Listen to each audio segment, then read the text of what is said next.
Hello and welcome everyone to today's webinar, the uptake of wind propulsion technologies in the maritime industry. Thank you all for taking the time and being here with us today. I'm Vasileios Kosmas, a senior researcher here at the Kühne Logistics University, and I have been working on sustainability issues in shipping for the last 6 years, and with a particular focus on wind propulsion technologies from a business perspective during the last 2 years. Today's topic is timely relevant and of high importance for the industry, since the sector needs to reduce its emissions as soon as possible, while shipping companies have to operate within a highly competitive business environment that suffers from oversupply. To discuss the uptake of wind propulsion technologies within this context, we have today with us 3 industry experts who have a significant day-to-day experience with the topic. I'm in the happy position to introduce to you Mr. Gavin Allwright, who has been the Secretary General at the International Windship Association since 2014. The International Windship Association is a non-profit group of maritime wind propulsion companies and also projects that are supported by research institutions, academia, and NGOs that promote and facilitate the uptake of wind propulsion solutions within the sector. We have also with us Mr. Marko Möller, who is the manager for special projects at the shipping company Scandlines. And Scandlines has recently also installed a wind-assisted ship propulsion technology on board their vessel. Last but not least, we also have with us Mr. Jarkko Vainamo, who is the Chief Operating Officer at Norsepower, one of the leading technological suppliers and developers in the market. Mr. Vainamo has worked for Norsepower since 2013, and he is responsible for the operations, technology, R&D, and product management. And he also has an extensive experience with renewable and clean tech since 2001. And he has also previously worked as a director of engineering at WindWind, the first Finnish multi-megawatt wind turbine manufacturer. The format of the webinar is quite simple. We will start with the panel presentations. Each panelist will have 10 minutes, and then we will have a Q&A session. On the bottom of your screen, you can find the necessary feature where you can state your question, or you can even raise your hand, and then we will try to answer all of the questions to the best possible extent with the remaining time of the webinar. This webinar is supported by the Wind-Assisted Ship Propulsion project of the Interreg North Sea Region program, within which International Windship Association and Scandlines are important partners. I would like also to inform you that the webinar is recorded, and we plan also to make it publicly available at the WASP's project webpage. Now, I suggest that we move to our first presentation by Mr. Gavin Allwright. Gavin, the floor is yours.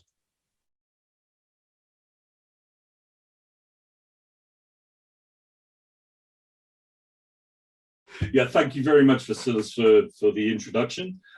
We've only got 10 minutes to go through a lot of stuff, so I'm going to move very quickly into the meat of the presentation. So first of all, what can wind propulsion actually deliver? What are we talking about here? Well, we're talking about the direct delivery of wind energy to a vessel. So it's a completely zero emissions energy component, and it's available today. Now, we're looking at between 5 to 20% of the propulsive energy being delivered. Those are on retrofits with a potential to go higher. And remember, when we're talking about these numbers, and you'll hear these numbers throughout presentations on wind propulsion, we're talking about a system which is fitted to a ship, but the operational profile maintains as a motor vessel profile. So there's no changing, there's no adjusting for the wind. So actually, if you're weather routing or maybe reducing speed, you could probably increase that component more. And one other point just here is we're also talking about the fact that this abundant zero emissions energy is available worldwide. Now, there are some USPs, some other additional USPs around wind propulsion. I'm sure we're going to hear some of these from the later speakers as well. As I mentioned, this technology is available now. There's the ease of retrofit installations, especially with rotors at present, which are breaking into the market. You know, these rotors can be lifted on and off a vessel quite quickly.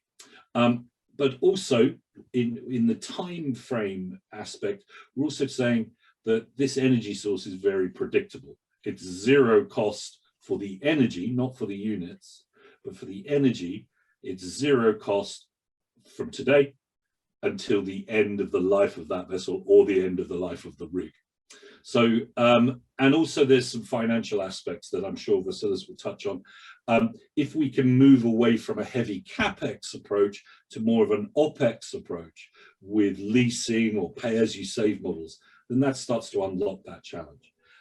Now, with this iron triangle, time, money, quality, most people would then say, well, you must be compromising on the quality. That is absolutely not the case. You know, these are certified modern systems. Many of the class societies now have guidelines too. And just to give this a wider decarbonisation aspect, we are looking at a hybrid wave. So wind plus activity plus vessel plus eco-fuels. And each of those first three components could deliver, say, 20% to, you know, either as an energy reduction or as a propulsive energy provider, which really does reduce the amount of alternative eco-fuels, which are very expensive at present or not even available yet, and could be not available worldwide for a decade or two. So it really does have the potential to have a substantial impact. And this is a thought article that I put together, looking at the potential savings with very conservative estimates on what we could be saving over the next 3 decades. And actually that number came out at around about that $1 trillion mark. That is well covering the IMO 2050 target and potentially the full decarbonisation target. So by the savings of an extensive wind propulsion rollout over the next 10 years could actually deliver the funds we need to decarbonise the fleet in total. Now, moving on, which I'm sure you all are most interested in, moving on to the state of play today. Well, with large vessel installations, by the end of this quarter, and this is, I think we've got one installation waiting to come through from the WASP project, we will have 13 ocean-going vessels fitted already with wind assist systems. And that's all the way from VLCC, very large crude carriers, which are some of the largest ships in the world, right down to the general cargo vessels as well. Now, one segment of shipping is not represented here at present, and that's the container ship sector. So retrofitting onto container ships, you have a deck challenge, deck space challenge. So off-deck solutions such as kites are one option, and of course new build, rather than retrofitting, new build container vessels could certainly have substantial wind assist on them. There's also development in the small vessel and traditional sail developments, networks developing, and we have some old, traditional sail rigged cruise vessels, around 10 of those as well. But today I'm focusing on the larger vessels. Now, the market forecasts, and I think we'll probably hear a little bit more from Vasileios, who's an expert in this field. We're looking at a pipeline that will have probably a doubling of the numbers of installations over the next 2 to 3 years. So this year, by the end of Q4 2021, or probably into Q1 2022, we should see around 20 installations. That will then again double by the end of 2022 into early 2023. That's from the existing pipeline that we know, without commercial contracts that have been signed recently or over the next 2 years. And there's also a robust R&D pipeline, which I'll show you in a second. Now, I could talk all about the projections and what I think the market will be. However, we like to rely on third-party estimates, and an EU Commission report looked at 2030, looking at up to 10,700 installed systems on vessels by 2030.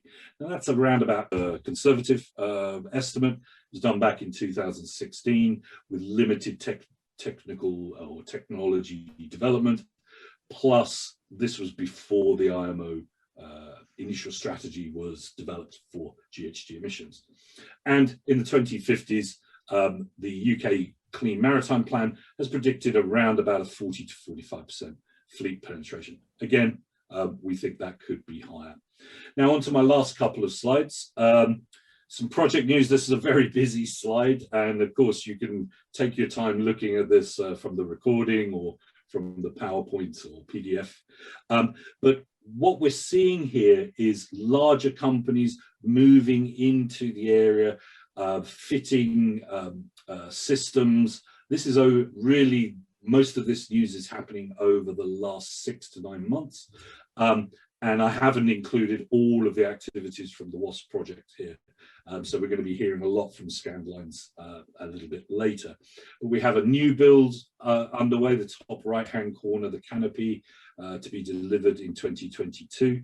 That's a Ro-Ro, for example, that will be delivering Ariane rockets to French Guiana from France, and a whole raft of other projects coming through. So we're seeing a lot of momentum growing. Very quickly on some of the drivers and barriers. Obviously, there are still barriers there. In the policy area, we are working on the EEDI and EEXI and third-party verification aspects at the moment. Price, obviously, that's something we have little control on, but the pressure seems to be upwards with carbon pricing and also the introduction of more expensive alternative fuels. Providers of technology, we're seeing a growth, although only a few are actually market ready yet. We are seeing a push to bring market ready solutions in over the next 12 to 18 months. So a little bit more competition for Norse powder. And people and perception, these are probably the most difficult things to change. Pretty much the perception side of things will be fixed, if you like, by the increased number of demonstrator vessels. And once we move into fleet installations, then that will probably be developed. This was an open letter. I'm not going to go through this too much, but just for your information, we released an open letter recently to industry decision makers. The critical thing here is to change our perspective from a fuel-centric approach to a power or propulsion-centric approach. And then wind propulsion starts to unlock some of those challenges. And I've already mentioned a couple of these collaborations and projects. WASP, of course, we're going to be hearing a lot more about that in a moment. WISP is another project looking at EEDI, EEXI, and performance predictions. And we're also establishing an accelerator program for R&D projects going through in the future. And this is my last slide. Hopefully I've kept within the realms of 10 minutes. Just to say, we see this very much as a win-win-win propulsion or win-win-wind situation. All of these companies in some form are engaging with wind propulsion systems. And these are only some of the larger companies. There are many, many more smaller ones. So we're moving from periphery. We're not quite mainstream yet, but we're certainly working on that. So thank you very much. Thank you very much, Gavin, for this great overview. And indeed, I can only say that there is a promising trend of diffusion within the company, and we start seeing that also more conservative ship owners, let's say, start exploring wind propulsion technologies as well, which is really promising.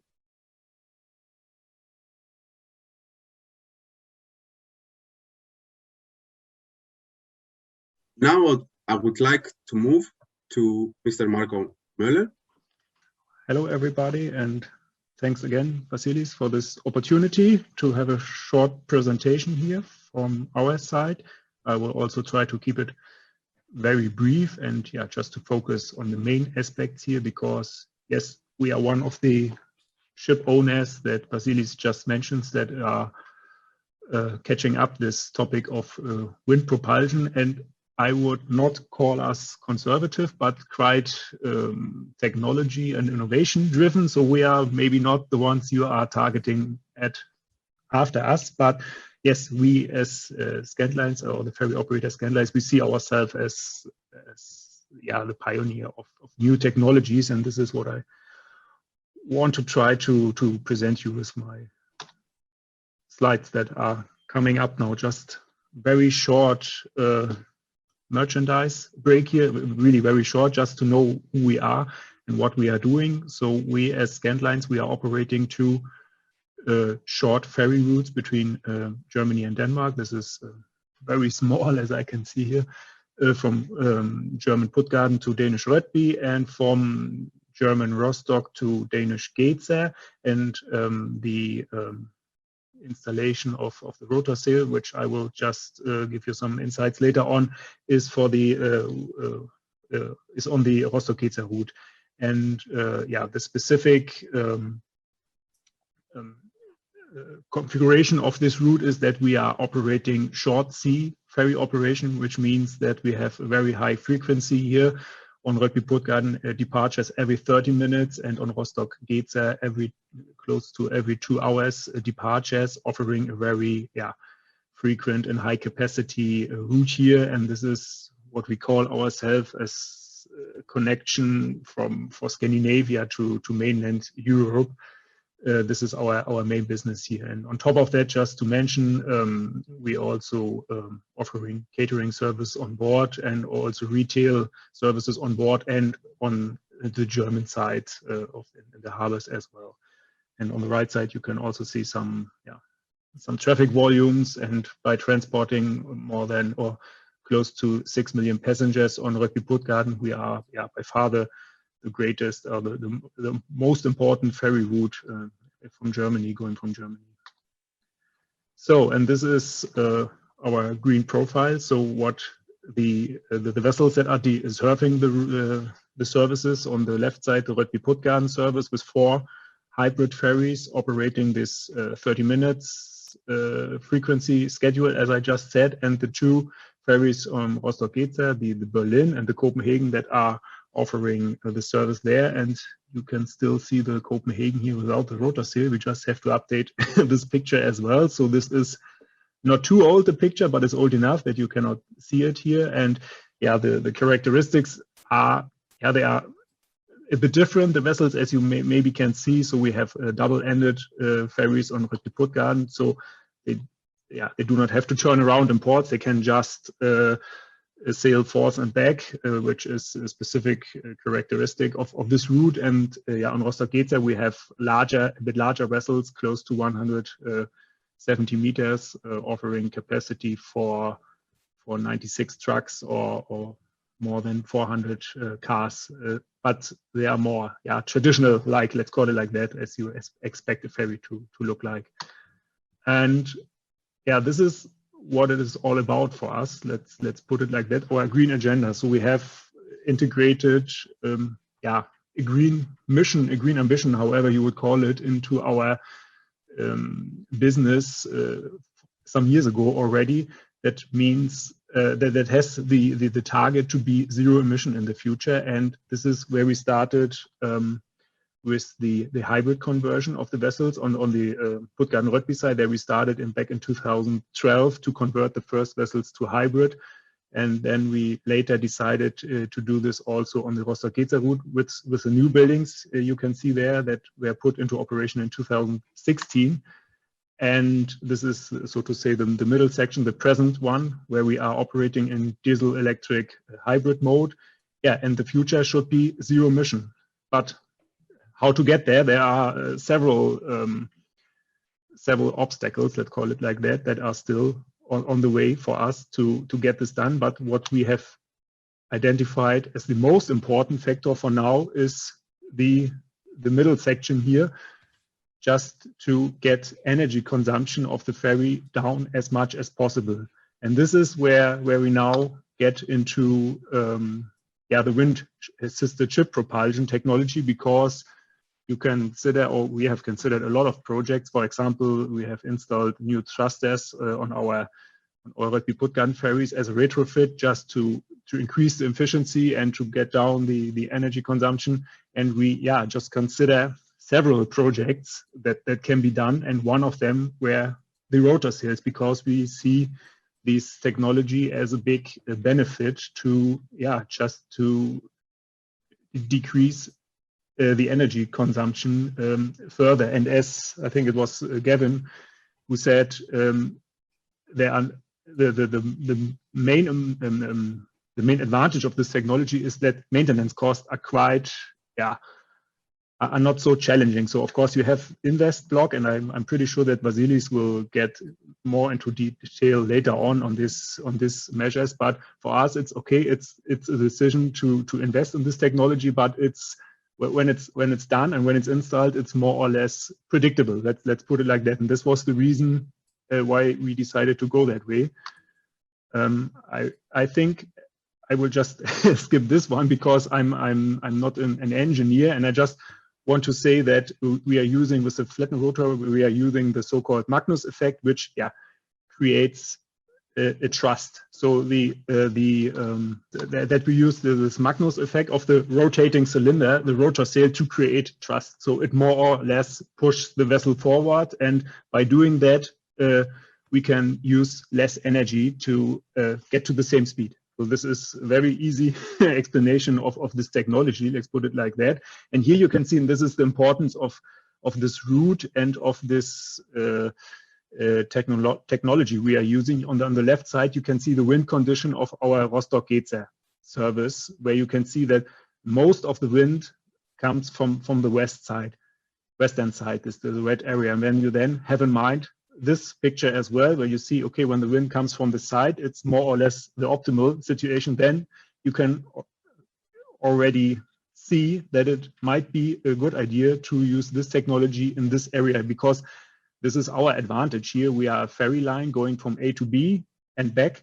So we are only getting the ferry from Rostock to Geza, where we have this predictable wind conditions. And this is the right side, so to say, where you can see how much trust is created under which conditions, and you can see it's almost perfect. It's an almost perfect technology match for our route, and this was the reason why we decided to go with this solution. And we had the good opportunity with our supplier North Power here to have a perfect and innovative partner who supported us to get this happen. I just put some slides here to see how it happened and how long it took. So we put on the foundation that was required on the vessel in late 2019, so November 2019. Then the rotor sail was in parallel produced and transported to Port of Rostock. And then in May 2020, we put it on the vessel.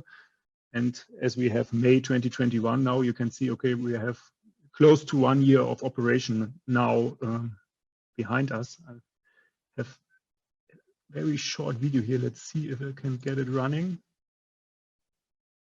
I'm not sure if you can really see the video, but this is very short footage of the installation process of the rotor sail. And then on the left side, you can also see the sister vessel, the Berlin, departing to the ferry berth here in Rostock Port, which was quite impressive. It was in the middle of the starting of the Corona pandemic, but I had the pleasure to be there because my office is in Rostock, so it was really impressive thing. Maybe this one is important to know when we speak about performance and reliability of the system. We did just in March, so 1 month ago, we did a speed test with the Copenhagen. You can just see the tracked AES data on the map, that Copenhagen was put out of the normal service and got a bit into the western direction to do this test. And we could really see that that the result of this speed test was according to the expectations we had for the rotor sail. So yeah, it was a very, very positive conclusion. And this is also my final slide already. And just try to sum up the situation where we are now. So the testing phase is more or less finished. As I said, we set ourselves 1 year to test the technology and to see how to go forward. And yeah, the final decisions on the next step are close to be present. Yes, we are, and this is, I think, where Vasily will now get you more details later on. We are part of the partner in the WASP project, which is a very interesting project also for me to see other pilot installations here, other wind-assisted ship propulsion installations here.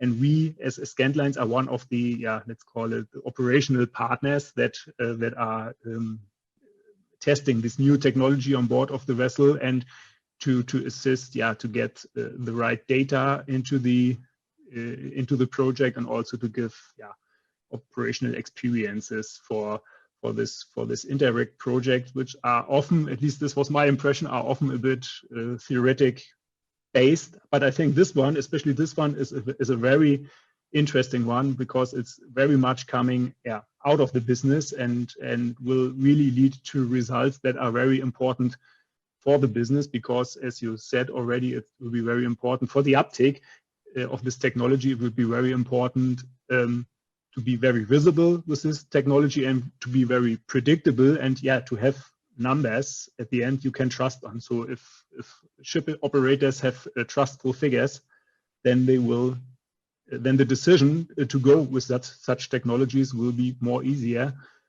than if you are, yeah, bearing much risks, so to say, with this technology, if you are not sure if this is really a good idea for you or maybe not. Now I would like to give the floor to Mr. Jarkko Vainamo.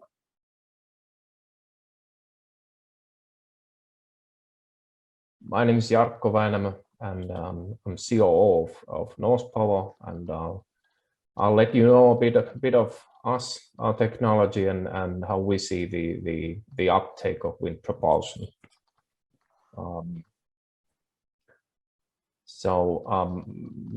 We are the company who has brought to the market the first proven wind propulsion system. I know there are others nowadays, but we think we are the forerunner in this field. And currently we have installed the system to different vessel types like ro-ro, tanker, ferry, and actually at this very moment we are testing doing the final testing of an installation on a bulk carrier in China, and I'm hoping we can publish something about that pretty soon as well. This is a growing company. Last year we had like 5 million euro turnover, and we are a growth company in that sense that we are reaching for the bigger numbers, and we really believe it is possible. We are based in Helsinki, Finland, and currently we are a bit more than 20 people. We have also established a company in China where we have a couple of people working, and we are starting preparations in there as well, since most of the vessels in the world are built in China, so we need to be there as well. The rotor sails aren't that small units that they would be easy to transport around the globe, so we need to be present in different locations. The rotor sail is a type of modernized wind propulsion, so even though they are round cylinders, they act as sails and nothing else. And as earlier explained in Marko's presentation, this is based on the Magnus effect, where the spinning rotor creates a pressure difference on different sides of the rotor, and the backwash of the air turns, and we get the forward force, which is then pushing the ship along.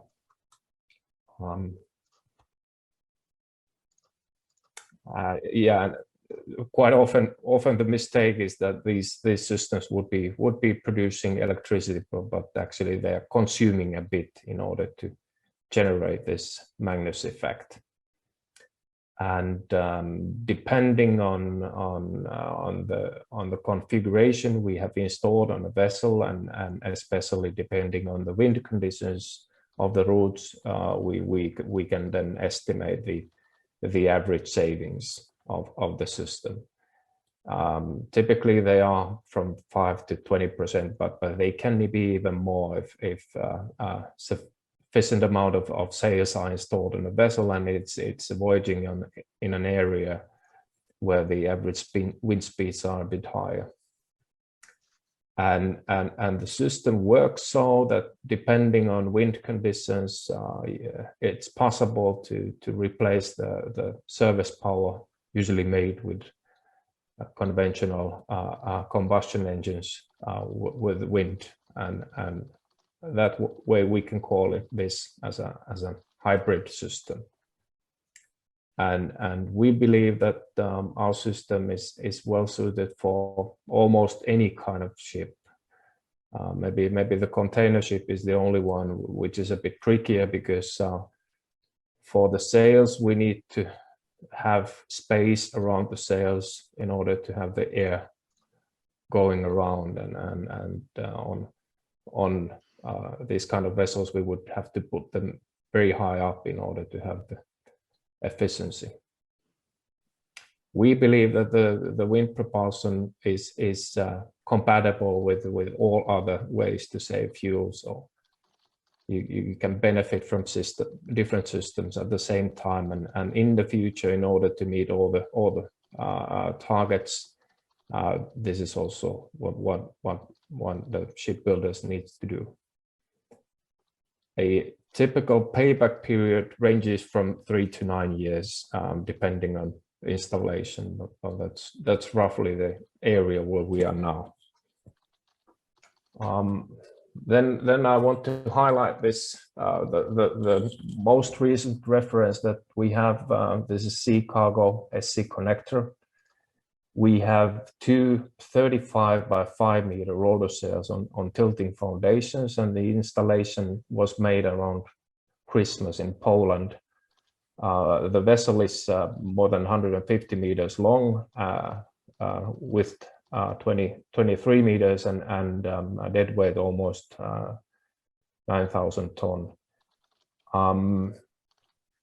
This is a extremely good example because compared to the vessel size, we have a huge amount of sail power, and no special tests needs to be made in order to witness the wind propulsion power.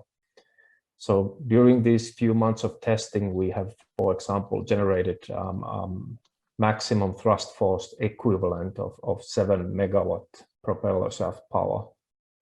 And during these tests, the vessel speed accelerated 7 knots from 13 to 20 knots. So it was quite obvious that the sails work. And additional benefit, what the crew has found is that the seakeeping ability of the ship is considerably better by reducing roll, and this enables higher speed in harsh weathers, and this kind of cargo ship which is voyaging on the North Sea, this is a valuable asset. And the fuel savings can be also witnessed on daily basis when there are good windy days. All in all, we expect that the annual savings with this installation is around 25%, and actually in perfect wind conditions, the vessel can maintain the regular service speed by sail alone. So one of the remaining market barriers for this systems is what Gavin also showed, but here only with a few bullets. So what we consider is that we need to get the price down so that the payback times for the customers are more tempting, and for that we of course need larger volumes, and with that, this is really doable. In some cases, the conflict between the owners and charters makes things a bit complicated, but hopefully there are solutions for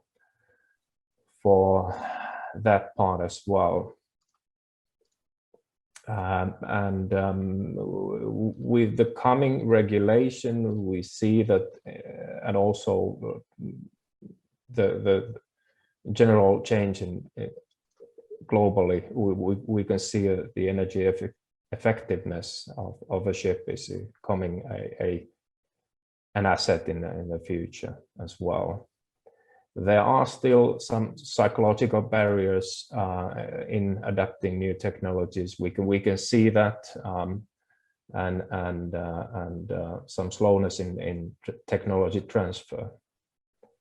And of course, from our side, we would hope that the regulatory development would be faster, but we can, on the other hand, understand that the regulation needs to be international, so that it's fair for everybody, and that will of course take time.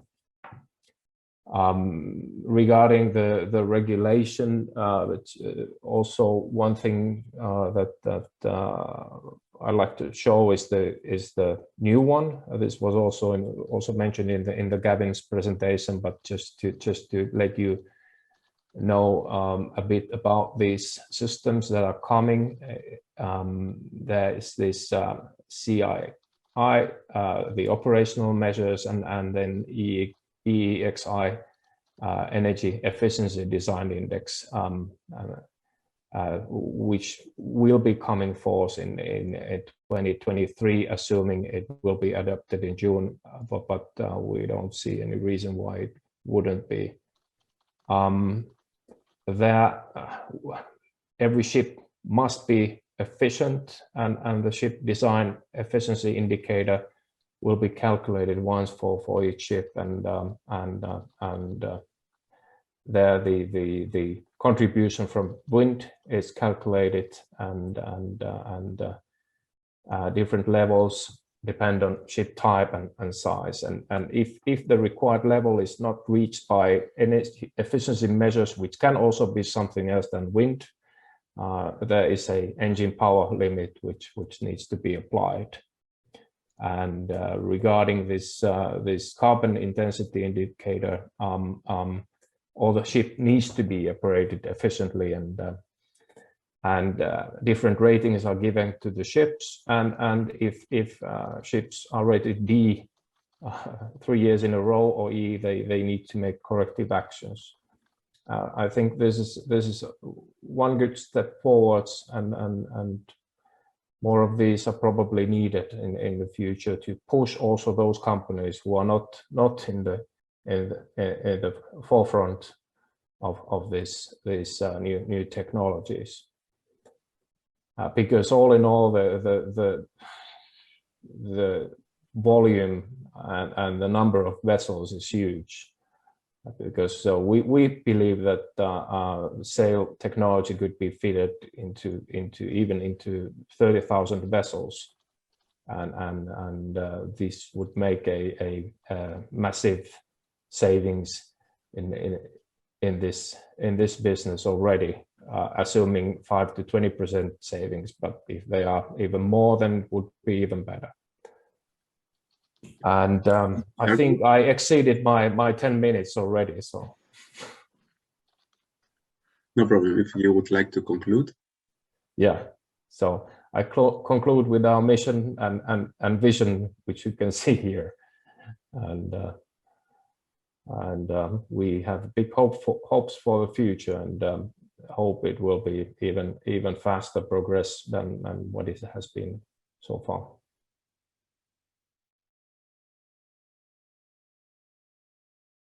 I will focus on the operating considerations that have an influential impact on the bunker savings that can be achieved by the wind propulsion technologies, and also a little bit on the business case. These factors affecting the operational performance of wind propulsion technologies can be broken down to 3 categories: to environmental, onboard, and commercial factors. To begin with, and as it is intuitively expected, the speed and the direction of wind are 2 of the key determinants for the fuel savings that can be achieved. The higher wind, the higher the energy output generated by the technologies. Nevertheless, having higher winds means that we have also stronger side forces and higher wave heights as well, which have a negative impact on the bunker savings.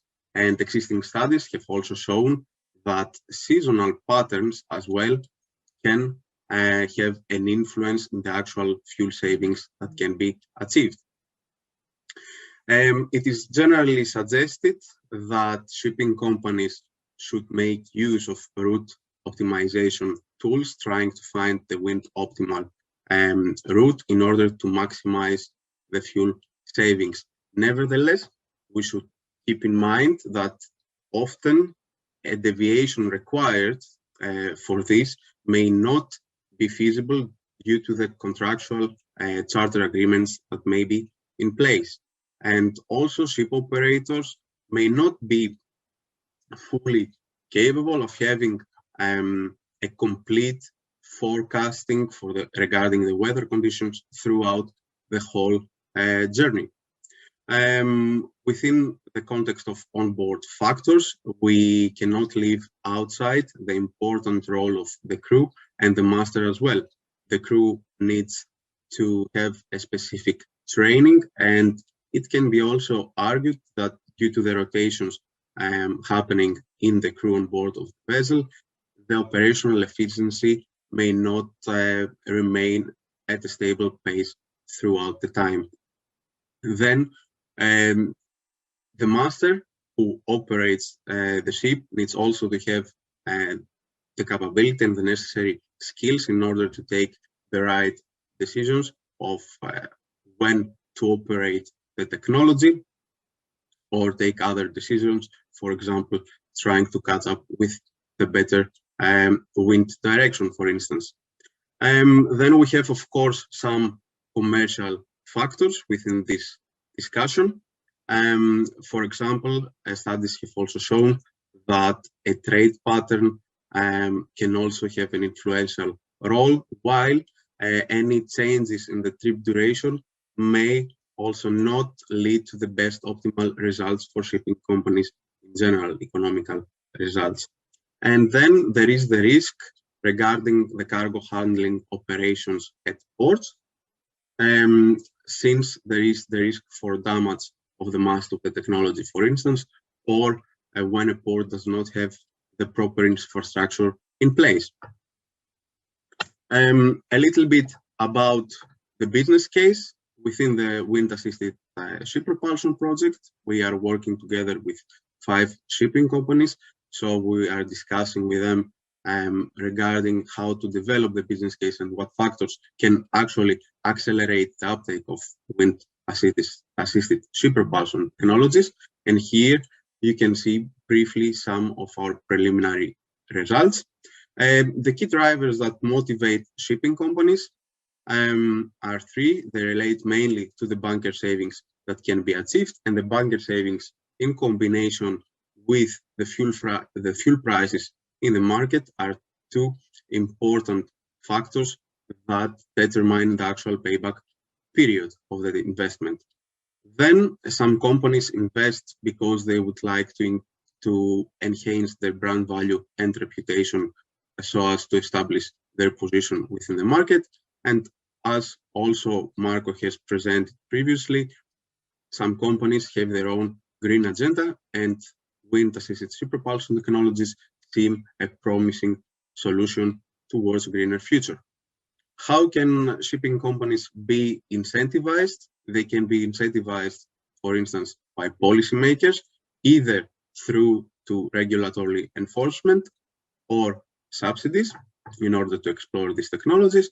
And they can also be incentivized by their customers, as their customers would like to green their own transport and supply chains they can put pressure to shipping companies in order to become greener as well. Shipping companies need to conduct also a risk assessment before the installation, focusing on technical, operational, and financial risks.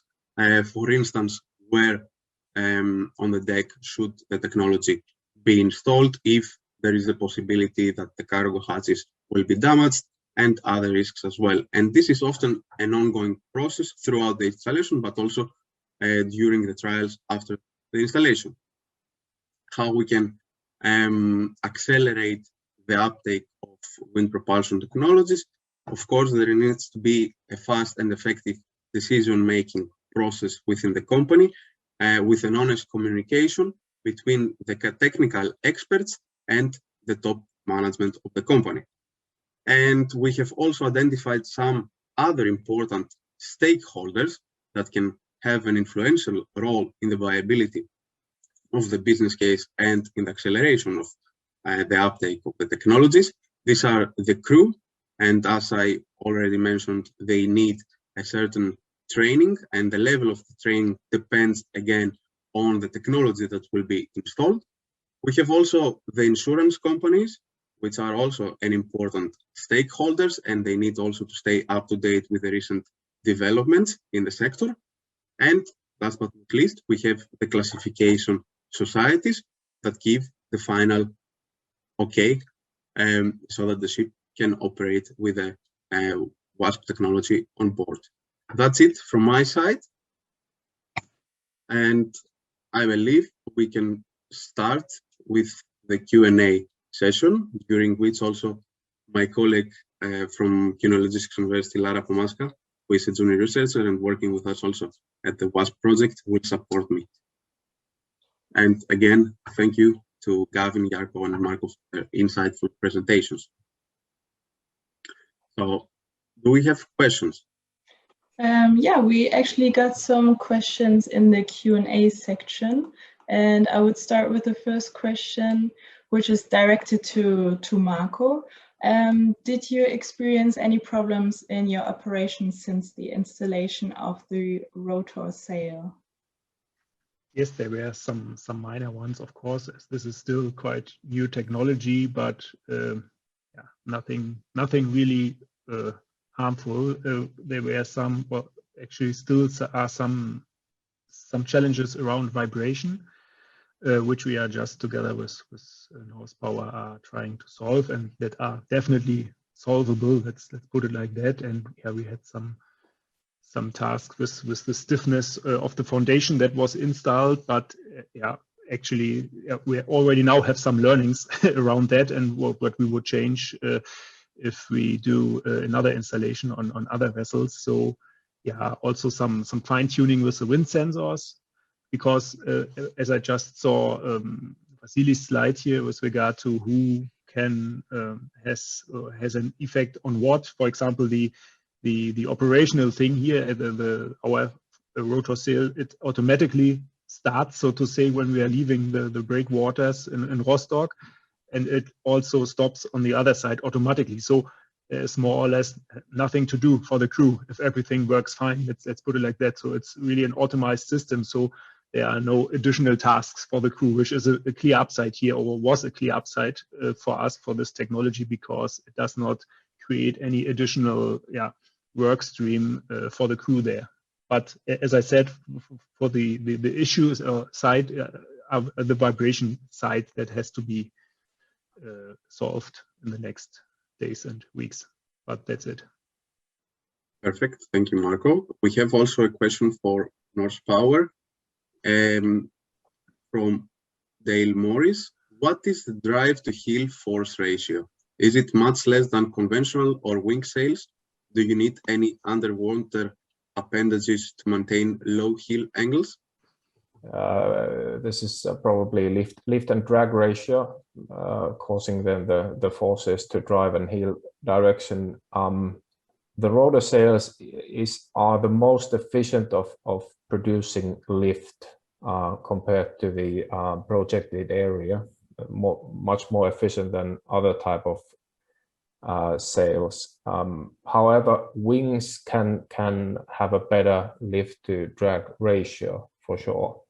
But I don't remember the exact numbers. On the other hand, the drag can be benefited when the wind is coming from certain direction, especially if the ship is not voyaging very fast. We don't need to have any underwater systems to maintain low heel angle. In some cases where we have a lot of sail power, we may, with the automation system, limit the sideway forces so that the heel angles are kept within the limits required. Perfect. Thank you. Thank you, Jarkko. I will read the next question from Katharina Renken. And she says, coming from container shipping, there are space limitations on the ship for the sails, as Jarkko pointed out. At the same time, there are limitations in reaching ports or terminals by bridges and container crane heights. Is there any investigation on how many ports or terminals could not be called anymore when installing sails or rotors on a large container vessel? Yeah, we haven't made such investigations. We have made investigations regarding the tankers and bulkers for certain customers on which terminals they can come, and similar could be done for the container vessels as well. Basically, we have this tilting system also currently available, so then it's just a question if the sails require a system where they can be tilted down, or using an alternative system to get them away from the service operations. And of course, this is increasing the investment somewhat. So, but on the other hand, when a tilting system is used, there's no limit for the rotor sail anymore. So then more sail power can be installed. But regarding container ships, quite likely some kind of systems that we can stow away the rotor sail would be needed. If I could just bring in, on a wider sense, absolutely everything that Jarkko's just said, I completely agree with.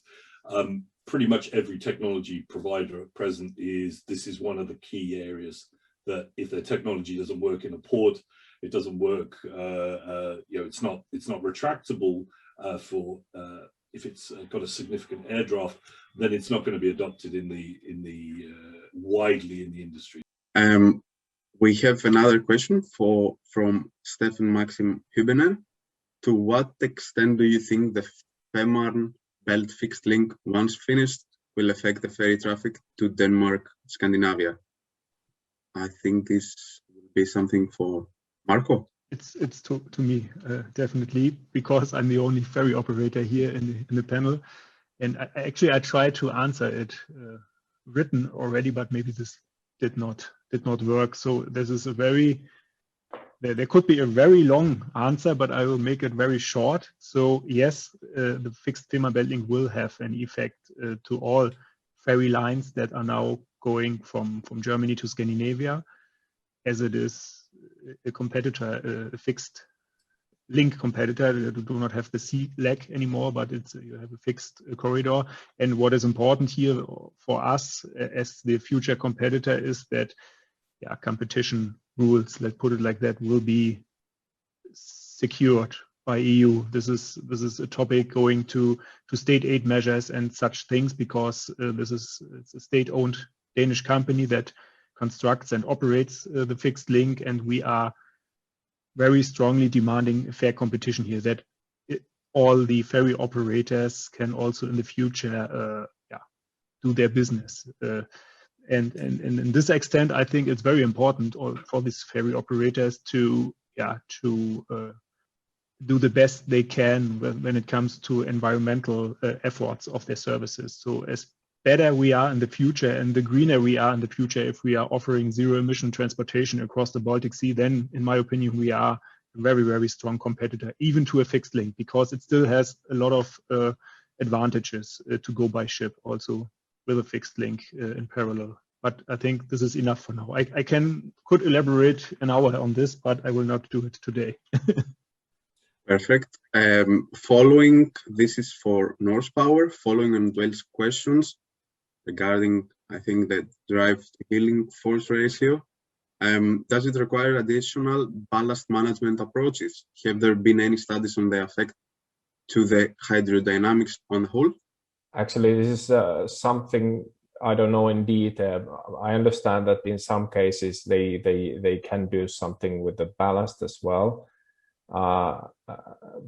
but not that often that I know of. And regarding the hydrodynamics, there is a number of investigations ongoing by different parties. I'm not an expert in this field, but my understanding is that the higher the portion of wind propulsion power is on a vessel, more you should take that into account when doing the hull design. But when we are talking of wind assistance and the percentage numbers are not very high, then this is probably not relevant. But the more we get sail power, then more we need to pay attention on the whole ship. We have a further follow of the questions. This will be the last question since we closed the meeting. Okay. Must each rotor sail be trimmed like a traditional sail to maintain course and speed? And how is that done? Maybe just a short answer. Shortly, yes. So the trimming is done by adjusting the rotational speed, and that's done automatically. There is an automation system taking care of that, and weather sensors and motion sensors, and also we have the information of the vessel speed and so on. So yes.